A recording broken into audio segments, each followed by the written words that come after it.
All right, it is 4/20, 2020, and welcome to episode 4. This is episode quattro of the Lowdown with Tony Lowe, and today we have a guest, Phil Stark. Or Hola. do you like Philip or Phil? Uh, Phil is fine. I put Philip on all the communications graphics or whatever. Yeah. I don't know. Because that way it's more like, oh, so like my name is Philip Stark. I'm the professional graphic, but as soon as like an interview starts, I just be like, oh, just call me Phil. Just So call it's me Phil. we just go straight from that formality to that buddy buddy. But we're already buddies, so it doesn't Right. really. It's true from back in the day.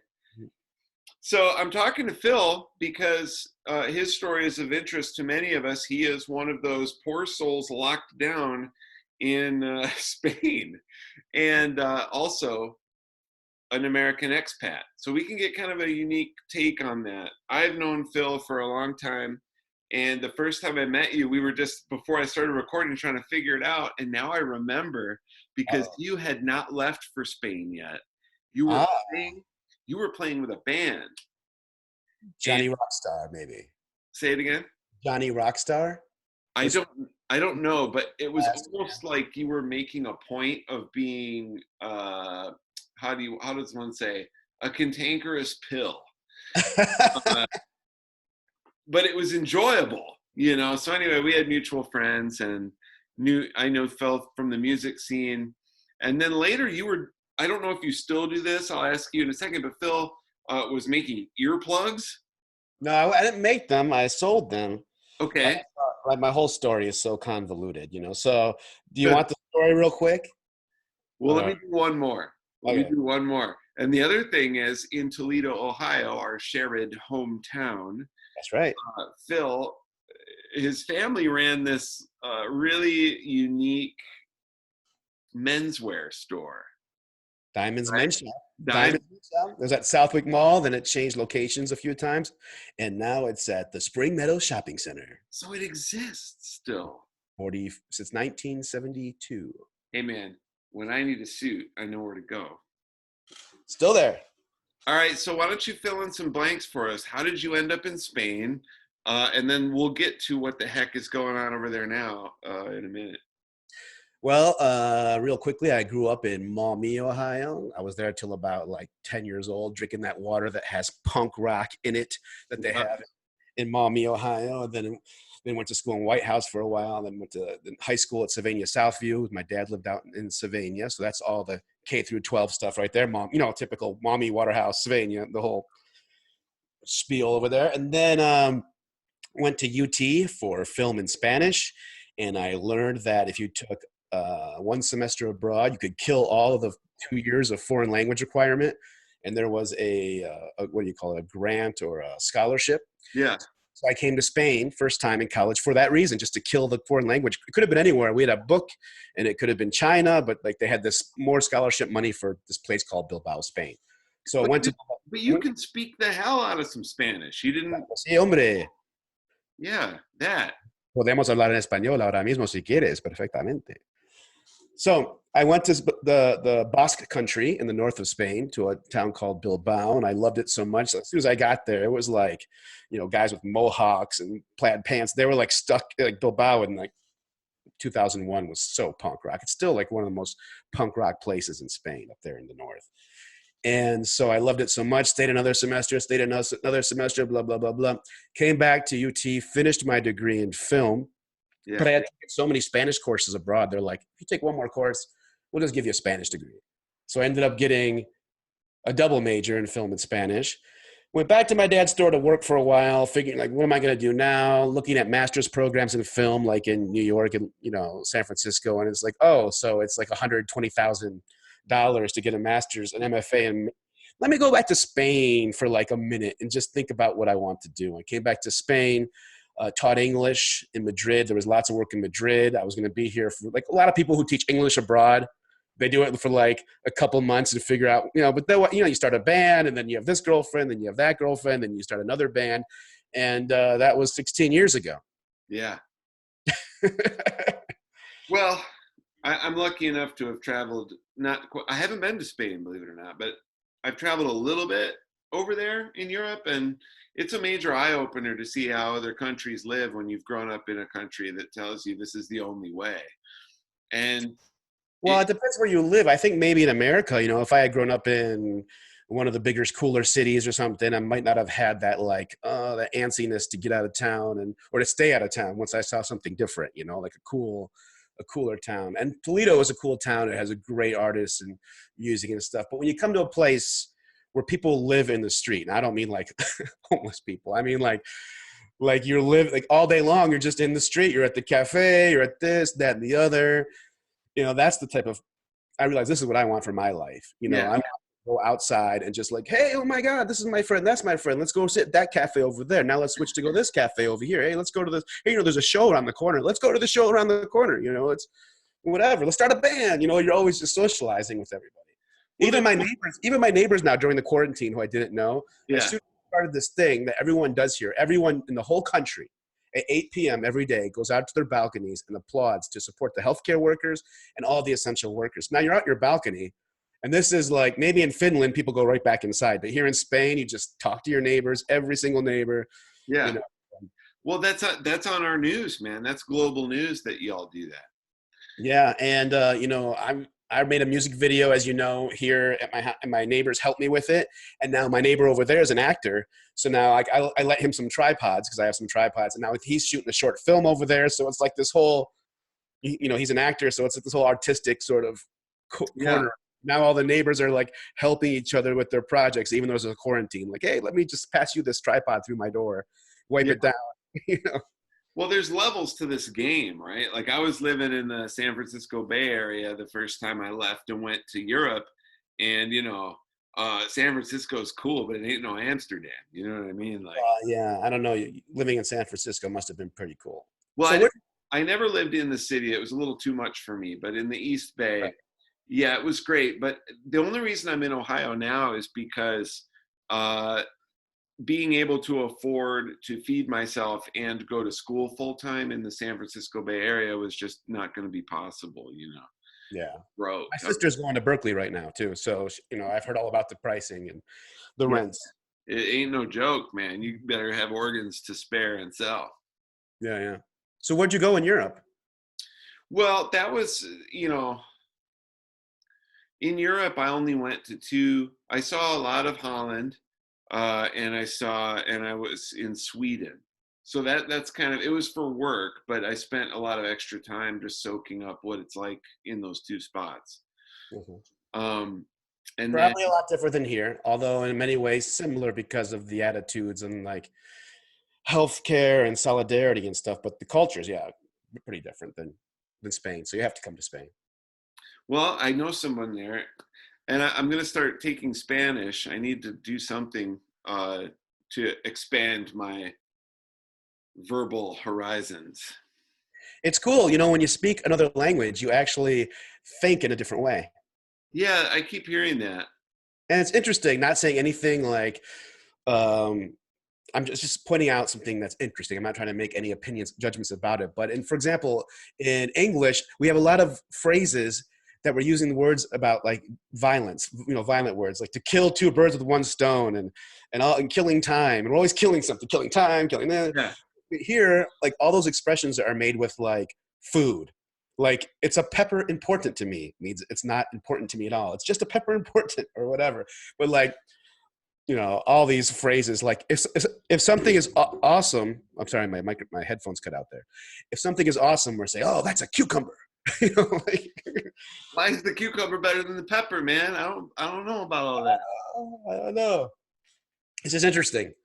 So I also noticed that my body language changes when I speak Spanish. I mean, I'm always pretty lively, but when I speak Spanish, my hands this and my shoulders this, and I'll get like this close to you and speak. For me, if you were standing like 1 inch from my face, I would be comfortable because I've lived here so long, and that's how Yeah, pre-quarantine. yeah, We'll see how. I'm not sure that we'll ever go back to. Usually people in Spain be like nose to nose, and when you meet somebody, it's like two kisses immediately. I don't know if that's ever going to come back. I think it's going to take a long time, but I think that it will. I do think they're talking about that here too. Here it's a whole different thing. We can get, I don't know how much of it shows up on the news. Well, you guys are okay. You don't kiss when you meet, or or hug is. No, but we're a strange bunch. There's some weirdness going on right now, but you know, we're more afraid we won't be able to buy our stuff. You know what I mean? That's like, it's just so stupid. But It's weird because we're hit pretty hard over here, as you've seen in the news. But I just went to the store today, and there was like no problem, plenty of toilet paper, plenty of everything. And then people in America still are saying that sometimes they go to the store and there's nothing there. I don't know if that's because of hoarders or what the story is, but I just went to the supermarket. I live in the dead center of town. There's zillions of people. Yeah, per mile or square mile, not a problem. it is a funny thing because right before we got on, my mom actually texted me just out of the blue, "Do you need any toilet paper? Because I have some." And I was texting her back. I was like, "Mom, I haven't had any problem buying toilet paper as usual this whole time. I don't really know what I just don't get it." And I think what it is people, there's like this weird starvation economy in the minds of Americans where they want to be able to buy all the stuff they usually buy, and they never want to not have it. So they just want to stock up. I mean, you remember when it snows, people buy all the bread. Like it's never going to melt. I've just blocked out all the snowy scenes out of my memory, though. I never want to go back to that snow. I remembered high school digging my freaking car out, man, to go to school. That's I haven't had a car in 20 years, though. So that's two things: no car, no snow. Can you give us like an idea? What is it like? What is a day in the life for you as well, we have streets of gold and rivers of chocolate, and it's are you in Madrid? We all just sing and dance all day long. I'm in Madrid. I'm in a neighborhood that you can look up because it's like a well-known neighborhood. It's called Malasaña. Okay. And many years ago, it was sort of like a not great neighborhood, kind of junkie-esque or whatever. Yeah. And not that it's been gentrified, but it became over the years like this really cool hip rock and roll neighborhood. When I first moved to Madrid in 2004, there was like, you can just tell by the name of the bars, like the No Fun bar, and like they all had like MC5 and Stooges names. That was all the bars. And over the years, it's become a bit more hipster. So, we went from a lot of rock bars, which is why I loved it, to being, a lot of those bars that have like, or cafes that have wooden tables, wooden chairs, and like bicycles nailed to the wall sort of places. Sure, yeah. You know what I'm talking about? I know what you're talking about. Why do they always put bicycle wheels on the walls? Yeah. And there's actually the first one was called the Bicycle Bar, and then they started like expanding. So anyway, now there would be like 3 dartboards in the corner. Yeah, well, dartboards is more of an American thing, but here you might find some at the Irish pubs. But so anyway, the neighborhood now has still got some of the rock and roll to it. It's definitely got some edge to it. There's some a little bit of shadiness, but but now it's very arty. And, there's a lot of now fashion schools, art schools, a lot of advertising agencies, magazines and stuff that have their offices over here. So, yeah, it's like an arty. If you look it up on Wikipedia, it'll be like, one of Europe's biggest hipster neighborhoods sort of thing. So what is a day in the life there like now that you're all kind of locked away? Well, we've been on lockdown since I think March 13th or March 15th. I'm not sure. And we should have locked down earlier, because we had a big, they had a little big marches here, which were for a great reason, the Women's March and everything, feminist march, and great reason, but they should have canceled it because it was happening right at the time. So they had the big march, and like thousands of people were together, and like 2 days later, they're like full lockdown. But the good thing is that as soon as they had the lockdown, the information was super consistent and clear. And it came straight. Like the president of Spain came on TV. He's called the president, which is interesting because in other European countries, they're all prime ministers. But here I think officially he's a prime minister, but everyone here calls him the president. So he goes on TV and says, okay, this is what we're doing. This is why you can do this and you can't do that. You can go visit your elderly parents, but you cannot go visit a friend. Like you can help but you can't really touch your elderly parents, but you can help them. Leave some food on the door and run away, knock and run. But which was cool about it is the very next day, or like whenever I started paying attention, I guess the next day, um, everybody had the same information. You'd call any friend across Spain, and they were like, yes, we must do this and this and this because of this, this, this. But then I would call my friends in America. You call anyone across any location in Spain, which is a little bit bigger than Texas, I think, about the same size as Texas, big country. And then you call anyone in America, and every single friend in America had different information or understood something different. Right. And I'm like, well, how come I just called this guy and then I called this gal, and now I can't believe I just said gal, and all the information is like inconsistent. Why don't you all have the same information? Yeah, well, I have thoughts about that. We have become so incredibly entrenched in our ideas that freedom will stem from a free market and competition, that we've done that also with our information. And it's almost like folks feel that they can subscribe to any information that they like because that's their right. And that's why we have, which yeah, you can, but the idea that you can choose facts that are pretty scientifically agreed upon, and you can just choose something else because that's your right, is a strange phenomenon. And it's why we have flat earthers that are very serious about it. Somebody was saying the other day, I don't think we have flat earthers here though. So that's what I'm saying. That's your thing, guy. Here we do.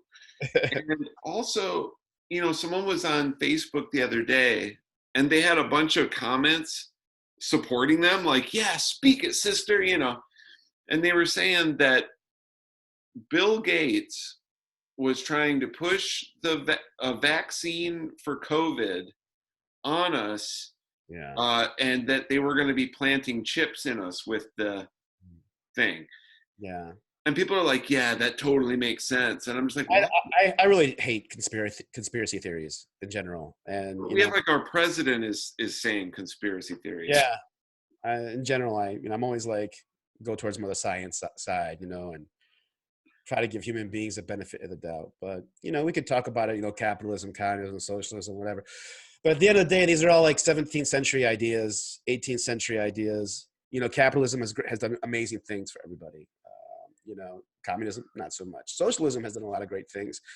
But everyone's like still talking about like it's one or the other, like they're even in competition. They're not even in competition. They've all existed together in the same in the society together, even in America. Yeah. Well, the problem is we talk about it the wrong way, because we do talk about things in terms of capitalism versus socialism versus whatever. But what we really should be trying to avoid is totalitarian rule, right? And you can take a capitalist path to not having a competitive free market, because if you have like companies who set the prices for everything, there's no price based on supply and demand and free competition. It's just given to you, and you have to take it. You are now pretty much entering into a society where you're being ruled by corporations versus ruled by government. So you can have all, for me, both situations are just being ruled by powerful people. Yeah, exactly. So it's just kind of like we have fake arguments. We have ideological arguments when we have actual real problems we could solve by exploring. And either one of those options would be in like a utopia would work perfectly. They just don't. Like, for example, a government that was like really, you controlled it with your vote and it wasn't corrupt, it'd be perfect. That'd be awesome. Let's all live under that government. Or what about a society that was run all by private businesses, but they all took all your complaints super seriously and about the product, and if you didn't want them to pollute, they wouldn't pollute, because you're voting with your dollar. But at the end, really, they don't really care about every individual in either model, maybe. Yeah. I don't know. So I'm thinking that we just got to kind of integrate the best of the best we learn from any system. That there's old systems from the 17th century, 18th century, 19th century ideas, all of them. And, when we can't imagine what's coming in the future, because it's like monkeys trying to imagine the Roman Empire or trying to mention our empire right now. So, but what we can probably theorize is that, listen, with artificial intelligence and all the social networking coming together, and all the robots and everything like that, and maybe people won't be able to work even if they want to because you got robots doing that work, then of course a new system that we can't even imagine right now Right. is going to happen. So I'm just like, dude, I'm a freaking monkey. All right. I'm a dumbass monkey. Okay. You can just take that out of context and put it anywhere. I'm a dumbass monkey. And I don't even like look at a point to argue about like system versus system. Capitalism can be great in a utopia. That was the idea, right? Trickle down, it all works great, but it doesn't, because not because the systems are necessarily bad, but people are corrupt and they screw up every ideological system, so. Yeah, the second one, hunter-gatherer society, were able to raise an extra turnip and trade it for what they wanted. It began. You know what I mean? Like one group is going to have more turnips, and one group's going to find a way to dominate the other. And right now, we're not. We're focused on economics, but really, the information. It's the control of information that's scary. I really don't know anything about any of this stuff. It's just like a gut feeling to me that all these systems are old systems. They all work together if you integrate them a bit, a little bit of capitalism with a little bit, I like to make, I like to sell stuff, and, I want to sell my music, and I've Yeah. sold stuff in the past, and I sold video production, and my neighbor has a restaurant. The other neighbor is an artist, and they deserve to sell stuff and whatever, so that's capitalism. But at the same time, I think it's great that we all have universal healthcare over here. Yeah. And it's fine. It's a mixture of this and that. I'm not even sure why they have to be opposite. Like, why you say capitalism and socialism aren't like this? They're like this. They're like they're driving together. They're not. There's no need for them to. If you're an entrepreneur or a businessman, and you got to pay a lot of taxes because there's a lot of socialist things going on, it's only unfair if that businessman pays less taxes than you. But if everyone's under the same system, then we're all competing in the same game, and so it's fair. Right. So. As long as everyone has to play by the same rules in business, no big deal. So I'm mad because I was planning this interview with you for a while, and then suddenly there's a story that pops up in the Blade. I got scooped by professional news people. Yeah. You're a very popular person right now. And how did that happen? Did they tell you why? How did they reach out? Or did you know someone at the Blade, or what happened there? No, I did this music video. I really did it all for my mom. So Mom, if you're watching, I hope you enjoyed the article. Just wanted to get in the Blade so my mom could see it. Oh, that's kind of cute. And call me and be like, I saw you in the Blade. No, because my mom saw this video that I made called Quarantine, which is a video for anyone who hasn't seen it yet. I made a funny music video and a song. So I wrote this original song about being in quarantine, and it's in English. It's called Quarantine. And it's kind of like a serious song, but it's got a message of solidarity, and it's kind of got a message of hope towards the end of it. Pretty good. And then I decided just to make this really fun music video, Right. inspired by all the people who go out their balconies and they, every day at 8 p.m. and to applaud for the healthcare workers and the essential workers, and just to make a fun video. So I made a very, very funny video to go with the song, and I put it online. And then the Neighborhood magazine did an article on me. It's called Malasanya, Somos Malasanya, which means we are Malasanya. And I translated it for my mom, and she's like, this is really great. Why don't you write to like Ellen DeGeneres or something like that? Or why don't you send the song to Jimmy Fallon or whatever. So I sent it because she wanted me to. And I thought, like, these guys are never going to respond. So, maybe I should take the path of least resistance. Like, who would be interested in a guy from Toledo, Ohio, who wrote some song and he's living in the quarantine? I was like, a Toledo newspaper would be. Yeah. So I just sent a message to the Blade. Hey, it was like a really short message too. Like, I'm Phil, I'm an expat, I'm living in the quarantine, I made this song. If you want to do anything, let me know. And I got an email back really quickly that someone forwarded this message to me. I'm the culture editor, and Kirk, and his name was Kirk. I don't have his last name here, but Kirk from the culture section. And he sent me a bunch of questions, and I gave him an overload of responses, like a Bible thick version of responses. But he took the best parts out, I think. I thought the article was great. It skipped a lot of the stuff that was irrelevant, like my whole earplug business in Spain. But Wait, people aren't fascinated by the earplug business? Just forget about that. Okay, No. speaking of business, I have to ask you this. So that was the article. Yeah, did you ever consider, pursue, or explore uh, being Stark Industries?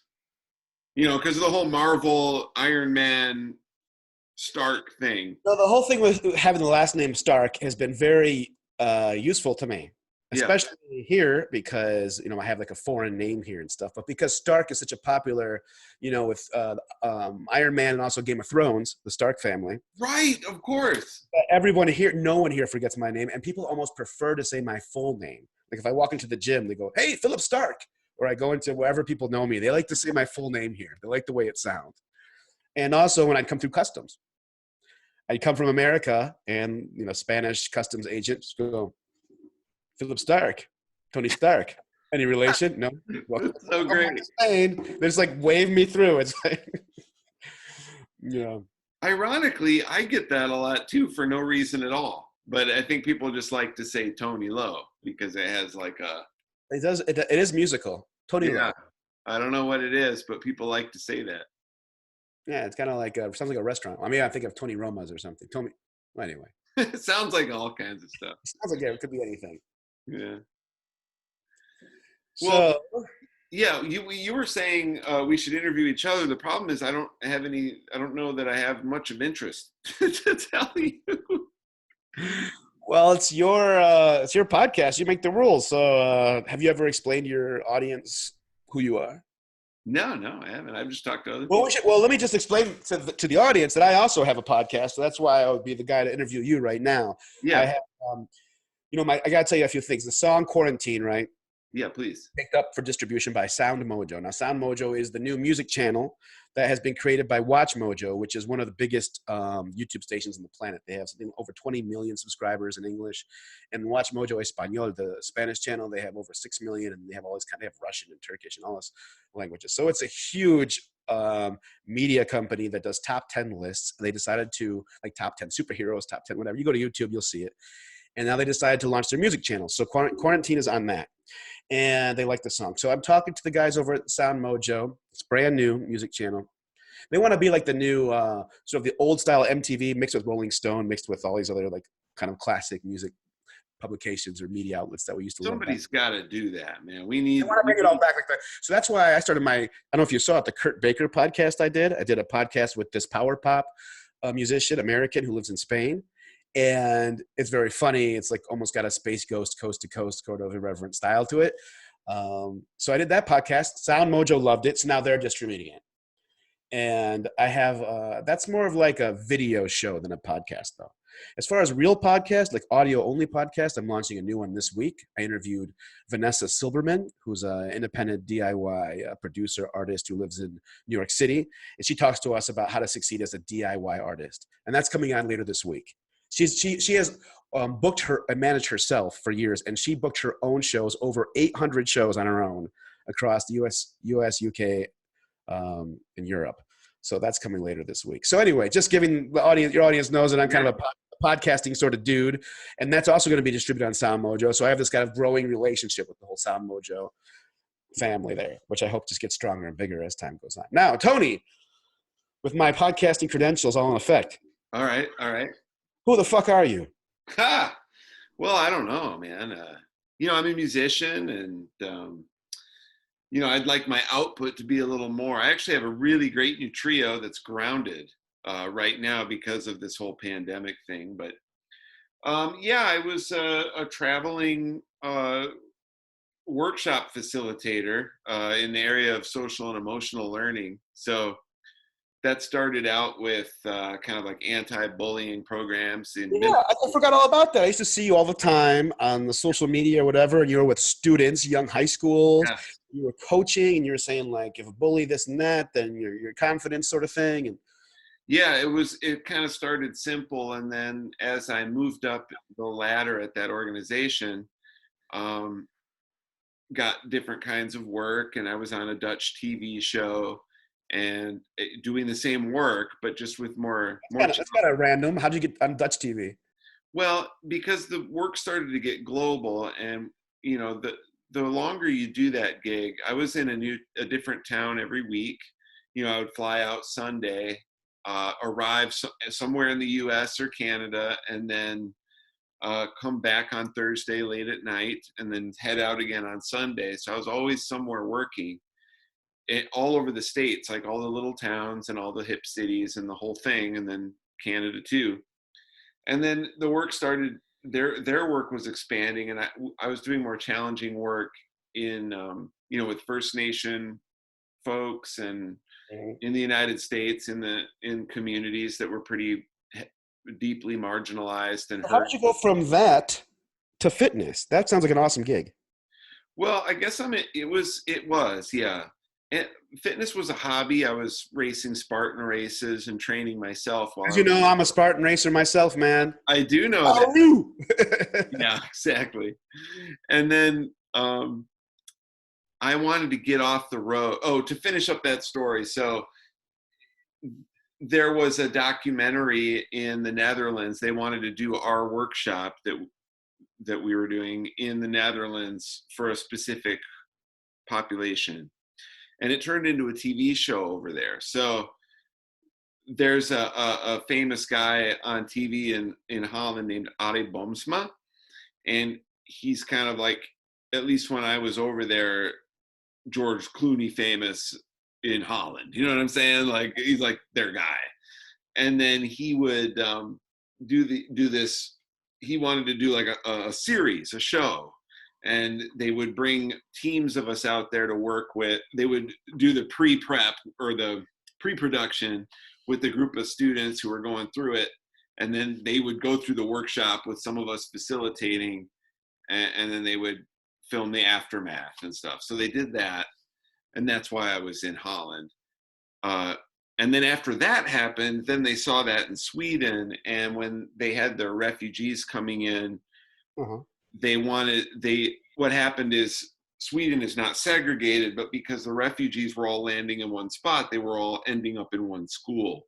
And to break up the stigma, Sweden just shut down the old school and the refugee school, and they just made one school, and they sent everyone there, and they brought us in to help with the integration. So that's how that all happened. Now, and that company is still alive, although hurt very badly, I think. They're called Challenge Day. They do good work. So how do you go from that to where you are now? Well, pretty simply, I couldn't sustain that life on the road anymore. Wow. And in my pursuit of the Spartan race stuff, I had a pretty unhealthy relationship to food that got really out of control, and just controlling a lot of things on the road, being out there. I remember you had all these videos where you were like counting your calories and right? Is that what you mean? Like just control of what you're eating and obsessions about it? Yeah, I got very obsessed, and got obsessed with getting my body fat percentage really, really low. But I was also, as you know, training for Spartan races is not a time. I've never trained for my life, and I've done them with hangovers. And my brother and my sister, who do them with me, are like, dude, what is wrong with you? You got some weird Viking DNA or something. Like, we're like working out and training. You like don't do anything. You show up, you're a little overweight. You pound it. They came here one time for a race. My band played, and I was out till like 4 a.m. partying, and woke up and went and did a Spartan race at the stadium over here. It's called a stadium race. Yeah, I did that. I'm sorry, I'm not. So I don't know what you're talking about. I just whatever, man. Give me a pizza and a beer. Let's go do it. Yeah, I think I could probably do that on a stadium race, but the longer ones, man, it takes a lot of. Well, anyway, bottom line, I needed to. I did the trifecta, buddy. That's about 60 kilometers in 2 days. All right. Well, you win. But I couldn't sustain life on the road. I know you're buff, man. Look at you, and you've always been handsome. There's that. Well, you gotta be handsome to be in the Stark family. It's kind of one of the requisites. All right, then. It's one of those genetic luck of the draw kind of things. Yeah, like Arnold Schwarzenegger, genetic advantage. Yeah. So. But when I wanted to get off the road and try to fix some of the things I'd neglected in my life, like I had a really great relationship that had fallen apart, and, things were just kind of things were a little hard on my end, and I needed to get off the road and try to figure myself out. Okay. When I did that, though, I went from having a pretty lucrative career for me, Okay. to realizing I wasn't really qualified to do much else. So what was left was fitness. So I started training people, and I needed health coverage because I'm a diabetic, and as you know, the only way in the States Because is you live in America. Yeah. you've got to work for someone that gives it to you. You can't, they don't sell it to diabetics. You can't buy it. You have to, Ah. it's pre-existing. In fact, I had health coverage, but they found a loophole and dropped me, uh, because when Really? I thought they had to cover everybody now for pre-existing in it's a America. little trick. They do, but here's the problem, Phil. In this country, they don't understand the pre-existing thing, and also deductibles don't exist here. Right. Well, here's the problem. They did make a law where they have to take you on, but you still have to buy insurance at those fixed prices set by the drug companies. So even if your insurance is going to even if my insurance pays for my insulin, the insulin itself is, they're charging them thousands of dollars for a portion of insulin that should cost 50. You know what I mean? And so in order for me to have insurance I can afford and keep paying into and have it be reliable, uh, I still kind of do need to work for someone who can negotiate the prices down in the. Wow. So that's what's up. So who gives insurance, and who is involved in training? Because I had a personal training certification. I just started working for a big gym, a big box gym, and for an hourly wage, but getting my health coverage and then working in the extra hours training people on the side to actually get enough money to live in the Bay. That was also untenable, so I ended up back here in Ohio for school. Okay. Cool. And now, what's your future? Yeah. Well, that's a good question. I'd be perfectly happy just being a professor, to be honest with you. But if I find the right You are company, a professor now. I'm sorry, you're doing it now. no, just right now I'm just studying, man. Pop culture. Well, American culture studies. It's not so much the pop culture route, but Sorry, American.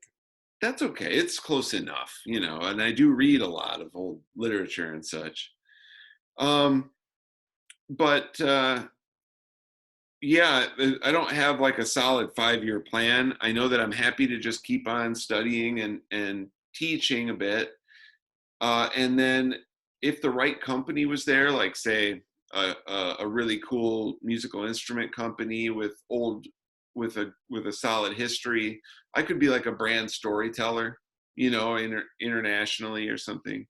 Hey man, it's always good to reinvent yourself. I'm 41 years old and I'm just getting going with the music and all that stuff, since my video production business has been, we do a lot of international events. All the events have been canceled, so my business is down to zero. So I got some gigs on the side. I do voiceover work. I do voice, Spanish companies need an American accent on some of their corporate videos to sell stuff in America. They call me. I have a little home studio here. I do that. The music thing's starting to work a little, take off a little bit for me right now. And I'm 41. So you can, I don't know how old you are, I suppose around my age. And 41. 41, become a brand storyteller, man. Do it. It could be Life cool, is right? long. Life is long. I just don't want to be in a public relations situation doing what feels like evil for someone. You know what I'm saying? Like I don't want to pivot into that. So it has to be the right company. Yeah. Because that's the temptation is, where the money comes from. Hey, I think then you're just getting ahead of yourself. Just who am I going to work for? Just focus on tomorrow. That's it, man. So right now it's get this degree, and that's it. So what do you want to do with this podcast, though? Is this part of your future plans? What is a goal? Yeah, I mean, Everybody listening right now goes like, "Why am I watching this? What are those guys talking about? What the fuck is the point of this whole thing? What is it?" Well, that's great, and it's like you said, focus on tomorrow, right? So we found ourselves in this shelter-in-place situation, and all I know is, okay, first step is to start having conversations with people and recording them. I have a bad habit, Phil, of trying to wait till I'm prepared to do everything, and then I don't do anything. So I'm going by, and I think it was Thoreau, but I always, They say perfection is paralysis. yeah, there's that. I've been paralyzed by that for a long time, and so I don't want to do that anymore. So I thought before I have a plan, I'll start the conversations and start posting them up. That's great. I think that the greatest thing about, think about the difference between this and, for example, TV. With TV, if you're going to have a show pilot or have a series, every little thing has to be perfect. The scripts, the planning, everything, right?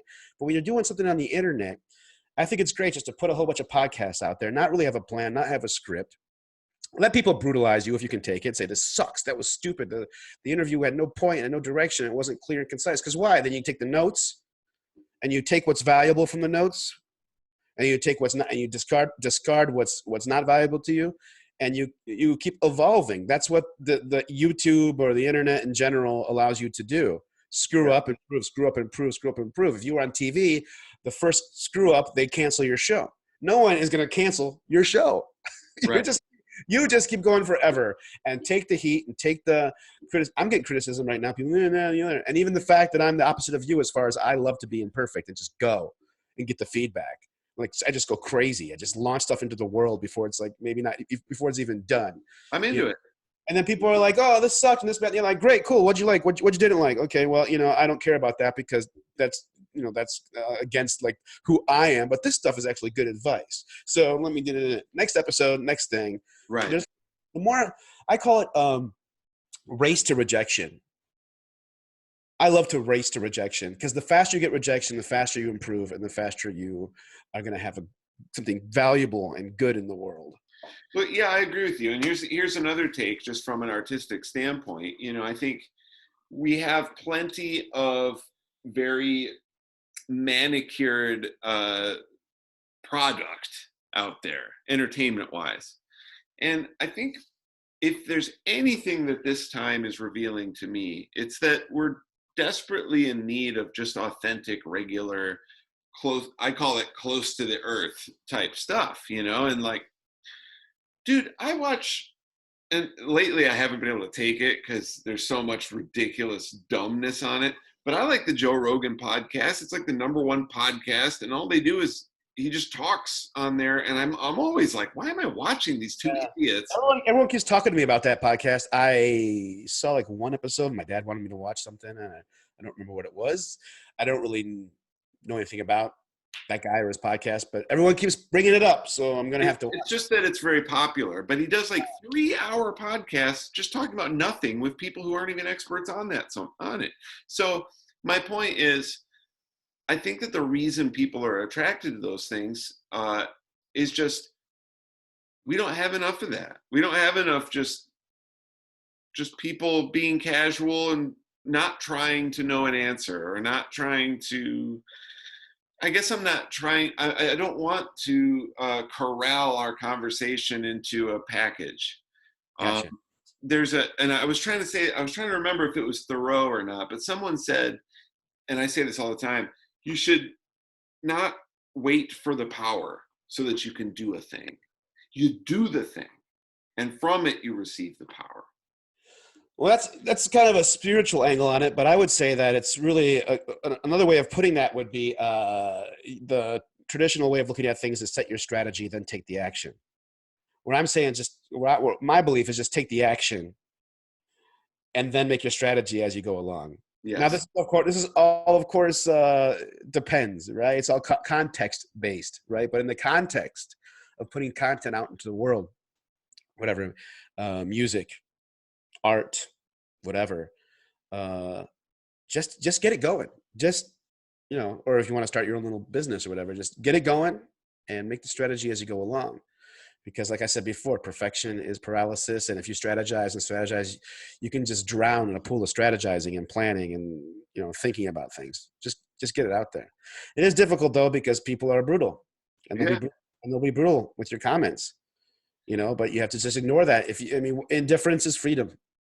And here's the other side of it, man. I decided this with the music a while ago, that I would rather make music for, say, 30 people who develop a relationship with the work, who care about me and I care about them in terms of how we interface, and have a very small community that's deep and of quality, than try to make something that's going to appeal to a very wide number of people who maybe don't really care, or it's just a casual notice. And I started thinking about it a long time ago. You know, What? you know who Ian Mackay is, right? Yeah, sure. Okay, Whole so straight edge movement.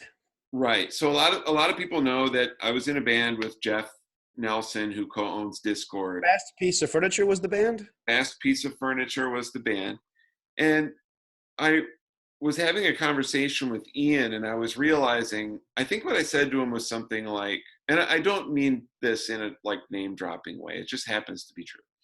Minor Threat. Yeah. I did a name drop for you. I was saying, kind of lamenting, man, you know, Jeff's in the band, we have a split release on Discord, and I'm just realizing that this is never going to happen. Like, I'm never going to live and grow up to be the rock star that I wanted to be in high school. You know, it's not happening. And Ian was like, that's the best possible scenario. And I was like, what are you talking about? And he was saying that, and I'm paraphrasing here, but basically, you don't want to be reliant on some sort of commercial success with art if you want to make art that satisfies you and the people who really like your art. You don't want to have to create a product. You want to be in a situation where you have some other aspect of your life sustaining your life, so that you can come home and have a zero BS relationship with your art and have it feel really authentic and wonderful, and experience it that way. I think that's good if you want to have a cushion with some other job to then come home and be safe. You know, you have your things paid for, your expenses paid for, and then work on your art without thinking about it from 5 to 9 o'clock.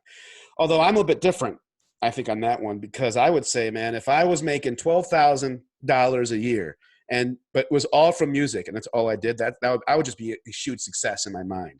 Like, okay, I go in a little apartment, I'll spend $500 on rent, $500 on food, and I will, but I'm literally making music for that money. That's all I'm doing. So if any record labels are out there want to pay a guy $12 grand a year, I'm your man. You know, I'll do it. I'll go find a little shitty place. I'll go freaking, you know, whatever.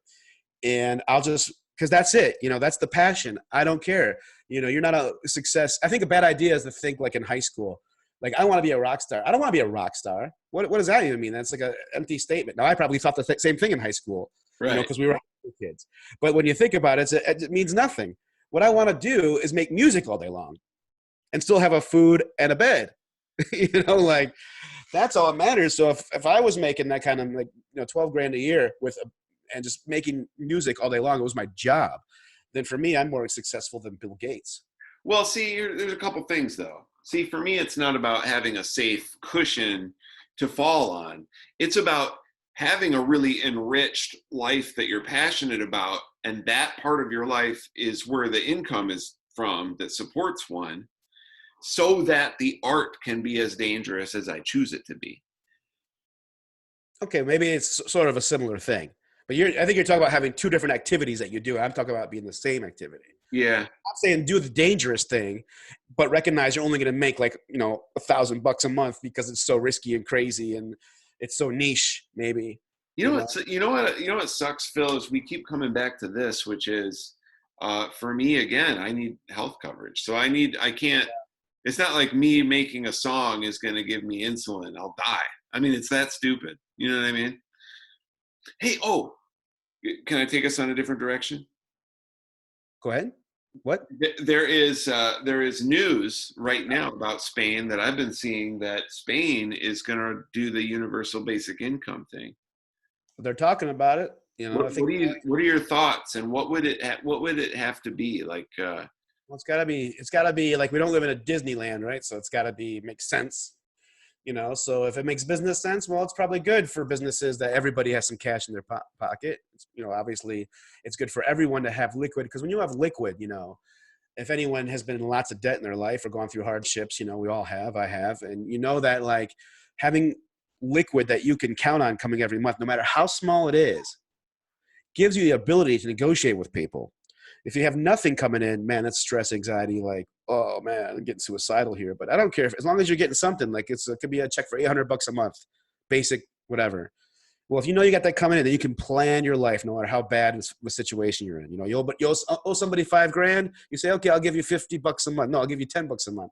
People appreciate when you make deals with them to pay them back, whatever. So I think a basic sort of income would give people the ability to know what they're always going to have, to negotiate their life's difficult situations. As they say in America, most people in America can't afford like a surprise expense of $400 or something.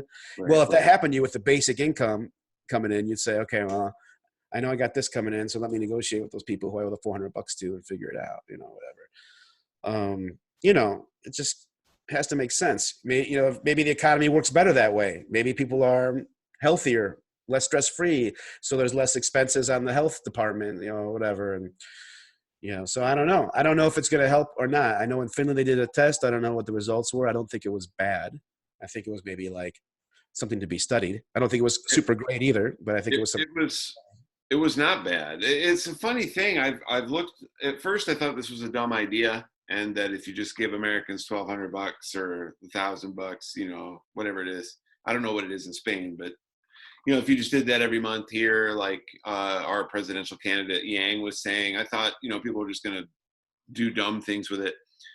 And then I looked at the studies that have been done, and they've done it also. I think it's been a little while now, but I'm pretty sure that in the States, even they had some some communities where they tried it in limited. Okay. And what they found is that the way people spent the money was super responsible, that it was totally doable, and that it gave people a great benefit. And here's the freaky part. Well, I mean, people who are at the brink, that money's going to go to survival.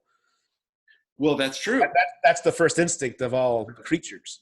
But here's something that I saw in the research, and I can't remember where it was, but they did a few different kinds of studies, and in one of them, they had instead of just giving it to a whole city or something, they had pockets where they did it. And what they found was even places where people were living very hand to mouth, they gave them the stimulus, and it spread throughout their community. So even though I'm the only one getting the free money, my whole community suddenly has an economic benefit, because unlike trickle down economics, there's where greed will cause folks to hold on to money. Trickle up, people want to spend the money, and then it does shoot around in a small economy. I'm very curious about it. I don't know. We'll have to do a lot of experiments, and I think that people need to realize that everything is an experiment. It's like, why, if we did a test with it and it didn't work out the first time, I think it would be worth trying a few more times. It's like we accept that, trial and what do you call it? Test, trial, failure, success sort of thing. We accept that when someone wants to make an airplane or a rocket ship, right? We're like, oh, well, they had like 50 failures. And so right. if they had thought the first 50 plane designs had failed, or like Edison with the light bulb, they would have said, oh, light bulb, that'd never work. Right. Because we tried it in Finland once, or we tried it in Nicaragua, or we tried it in Iceland, and it didn't work there. So we're just going to stop trying to make light bulbs or airplanes or go to space, whatever. No, the fact is that like, maybe all the systems we're talking about, communism, socialism, capitalism, income for everybody, any kind of thing we can think of, maybe it works perfectly in this context, and it just gets totally broken in that context. But right. We don't seem to allow social experiments to be redone many times, when we're allowed the experiments to be done 1 billion times if it's a plane or a light bulb. So I think that we need to like have race to rejection, try it. Of course, Fox News will blow up. They tried it in Iowa and the whole state is now so messed up, and we'll try it again. Learn and try it again. If it really does not work out, the plane doesn't fly, if the time machine doesn't work, more like a time machine doesn't work, then discard it. But do enough experiments, Yeah, of course. I mean, that's the beauty, is like people, when I tell people that we should be making our decisions based on science.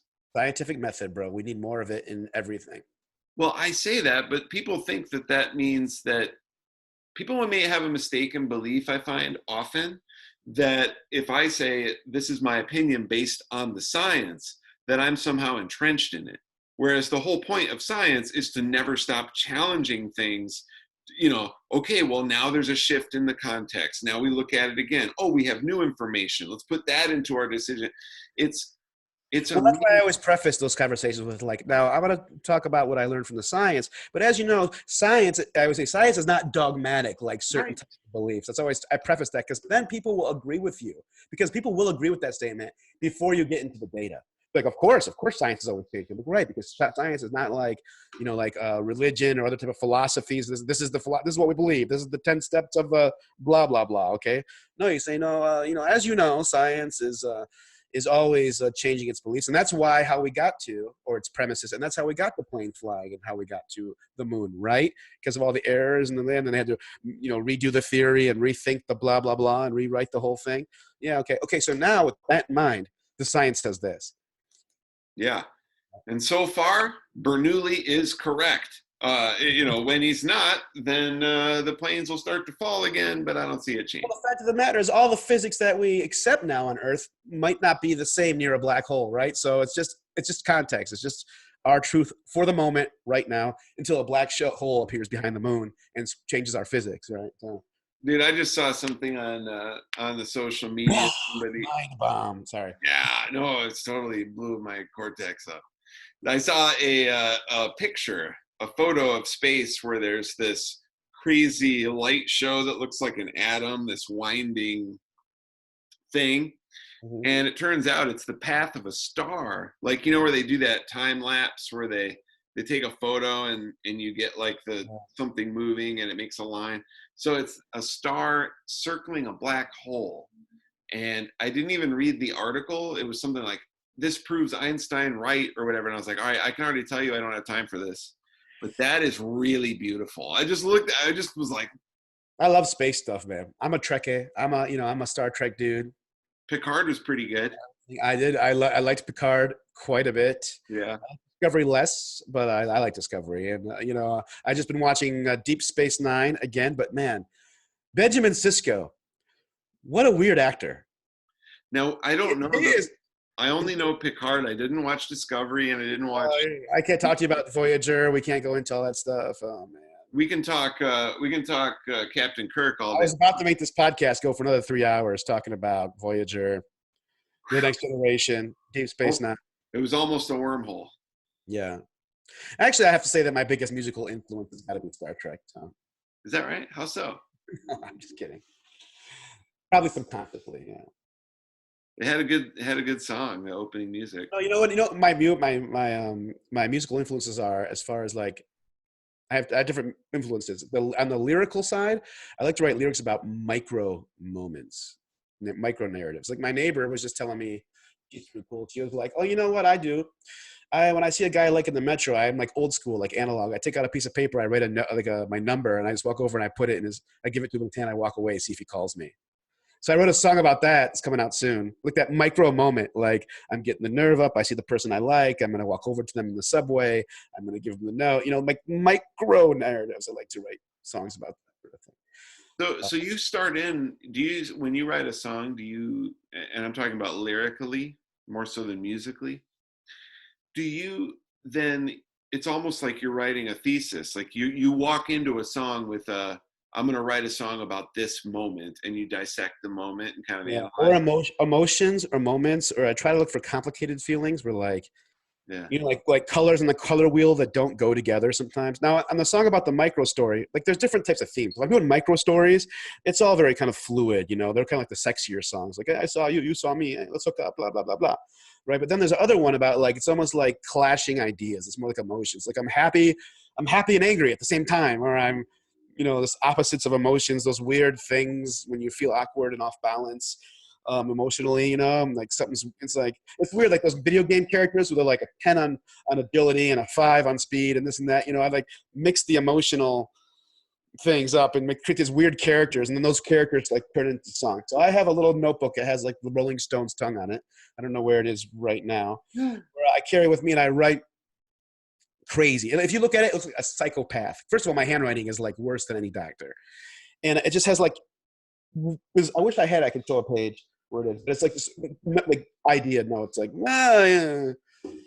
Dunkin' Donuts, Dunkin' Donuts, sexy dress, orange, Yeah. whatever, brain explosion. And I'm like, what this is a crazy writing.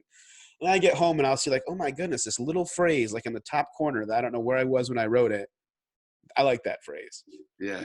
You know, and then I'll start a song like that, and I'll get the I'll turn it into like a chorus. Usually I start with a chorus first instead of a I'm trying to think in English. A verse. Verse, yeah, because I'm thinking like estribillo, estrofa. Okay, chorus and a verse, right? Those are the two things. I'll just be like, okay, yeah, nah, nah, nah, nah, nah, nah. I can't get out of my head. I'm like obsessive compulsive with it. Nah, nah, nah, nah, nah, nah, and then I write the song, starting with the lyric. Other times when it starts with the music, it's like the other day. I put on my workout clothes. You know, I put on the video to do a hit routine or something. And I'm about to hit the button to watch this guy on Instagram do a hit routine. And right before I hear it, I hit the button. All of a sudden, I hear in my head, dun, dun, dun, dun, dun, dun. Yeah. Then I start humming it. Like I'm humming it before I hit the enter button to play the video. And I realize I'm humming something. Before I go stop, I'm wearing my workout clothes. I go grab the guitar. I did the other day. Yeah. And you said you liked the song, the riff, dun, dun, and I wrote this whole big song about the subway paper note thing. That's what the song's about with that music. So you'll see that in a few days, hopefully. And then I set up a whole huge, I found out I have a big green screen here, fabric. So I pushed all my couch, everything out of the living room, hung up this big green screen, you know, like for making videos. And I shot a green screen music video that Scott Taylor, who's in a band called the Van Allen Belt. Scotty T's also from Toledo, Ohio, now based in Pittsburgh. Great band called the Van Allen Belt is editing the video. They have amazing music videos. That's cool. So hopefully he can help me out with that. So that's next for me. Music video for the song is called The Fiction Reel. Well, when we get out of this whole situation and I'm back to playing with my band, maybe you'll be deep in it enough that you can do a video for us. Sure, I'll give you guys great prices. We live in a capitalistic society. I'm more than happy to make a video. I never said for free. You have to talk to Scotty T. He's better than I am at that sort of thing. I really have no idea what I'm doing with anything, but I think I'm getting it out there. I really, I went to film school, but I hadn't edited a long time till recently. So I'm just with the blog, the video blog and stuff. I'm just like relearning Adobe Premiere and all those programs. I do the music on Logic, but like a friend of mine came over in 2 seconds, showed me how to use Logic. I don't know what I'm doing. His name is Luis Pimentel, and he has a record label called Circo, like circus in Spanish. So we say here, in Spain, we'd say circo. Yeah. Circo Records. So he has Circo Records. And I sent him these Logic mixes. Logic is the music editing program. And he's like, dude, I don't know what you got like tracks inside all over the places. Like your bass line was hidden underneath something else. I had to like look for your bass line for like 3 hours before I found it hidden underneath some other track. And it's that. I go, I don't know what I'm doing, man. I sent it to you. You mix it for me. But he's like, dude, after the quarantine, I need to have like a 15-hour session with you because you're just like a maniac with this program. You got like 25,000 tracks. It's like putting like a hyperactive like 4-year-old on this. That's what I am like, with this program. I got to tell you, I despise working that way. I can't stand making a digital record. It just is so irritating to me. My thing is get everybody on point with the compositions and they know their pieces and where we're improvising and then you set up in a good room and real equipment with tubes and tape and you run the thing and you have a record. It's just very difficult to put together. For me, you wouldn't believe it. On my songs, I just go to the first basic drum track I find on Logic. It says like simple drums or complicated drums. You can put it like in the middle, left or right. But I just put it like in the middle, or I put it in the left for simple because I'm a minimalist guy with the music. So simple, and it's like, okay, do you want simple like Tom's or complicated? Simple symbols or boom, boom, boom, boom, boom. I got 2 seconds to make the drum track for the song. They're like, okay, I need a bass line. I'm like up here drinking wine. I'm like, okay, I got a bass guitar over here. Okay, boom, grab the bass guitar, plug it in. Okay, let's do one take. We won't do the bass. If I don't screw up the take, that's the bass line. All right, that's it. Just made it up in the moment. Okay, let's grab something else.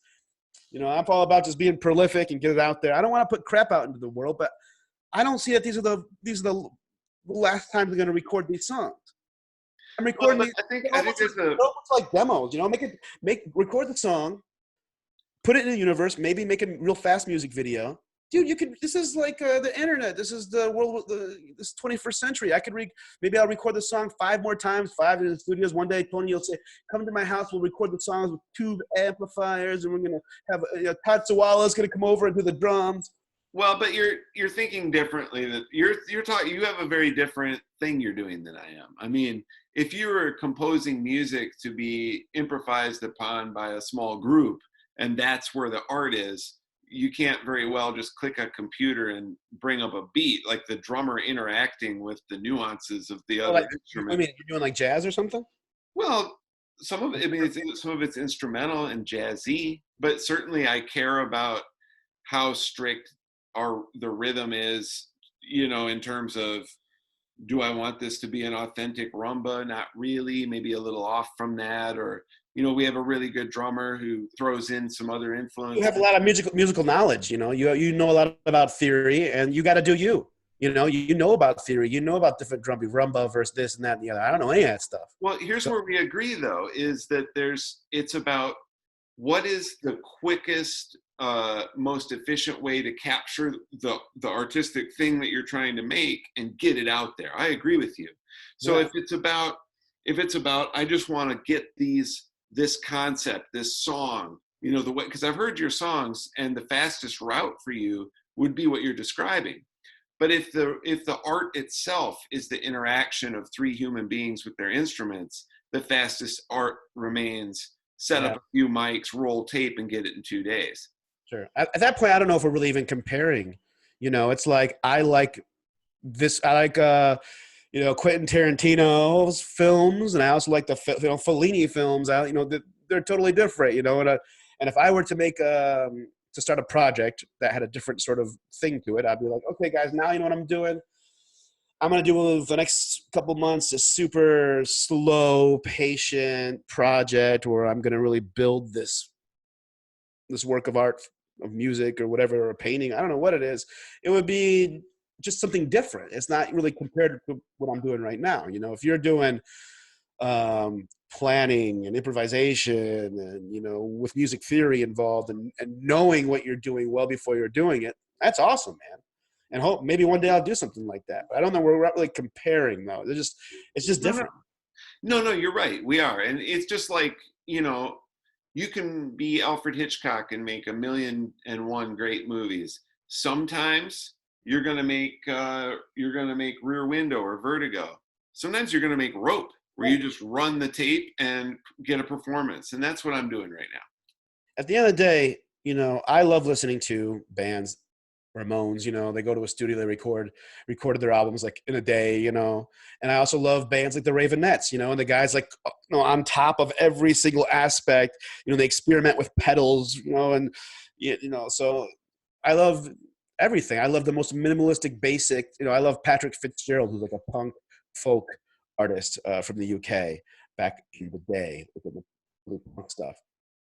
And it's like the most, and for me, he's almost like a hero, because I also am not a virtuoso. I also don't really know what I'm doing with the guitar, and that just sounds great, and also I love like Led Zeppelin, which is like virtuoso, man. All the classic rock stuff is virtuoso, so I I like it do. all. And for me, a Germs song is just as valid as a Phillip Glass soundtrack. So I just, Yeah. I probably the only time that the Germs have ever been using the same sentence as Philip Glass. Anyway, Well, Phil, where are we? it's almost time for the applause. Yeah, I think we. I gotta get ready. It's 20 till 8 o'clock. We're all gonna go out and applause for the healthcare workers and the essential workers, and talk to our neighbors. So Awesome. I have to prepare, which means opening a bottle of wine, basically.